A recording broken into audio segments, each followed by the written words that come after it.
Kenya National Union of Nurses and Midwives ochoro ng'anyo margi mane gichano bago tarik 7 dwe manyien.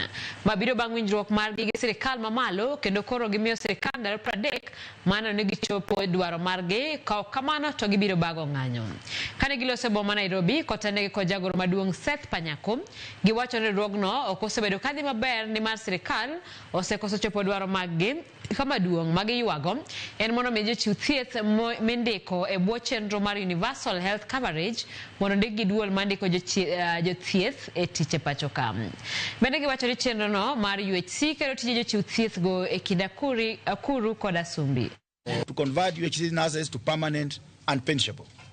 Another issue, number 2, failure to implement the SRC salary of 2024. Failure to implement the return to work formula of 2nd November 2017. Failure by the county government to negotiate and conclude collective bargaining agreements. Number 5, illegal deductions of agent fee by Kenyatta National Hospital. And if these issues will not be resolved, we can say confidently, surely, that the strike will begin on 3rd August 2025. Wadi ng'anyo, kendo ng'anyo wadi bedo kaka Nases ma Kenya ka. To ng'anyo wano ok dhi bedo tarik 7 kaluwore gi winjruok mwabedo go.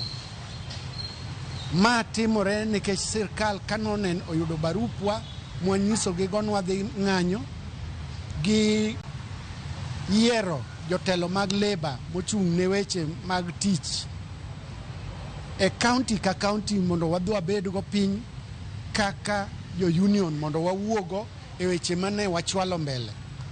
Kuom mano kaka wan joma luwo chik wawacho ni ng'anyo machakore tarik 7 wachoro mbele gi ndalo 30 mondo wami sirkal thuolo magikwayono mondo wadog wabed piny ka wan e nyim conciliator kata labor officer mar labor mondo wawinjre e mbele ofisa mar labor e gik ma wachoro mbele gi mondo gilosnwa.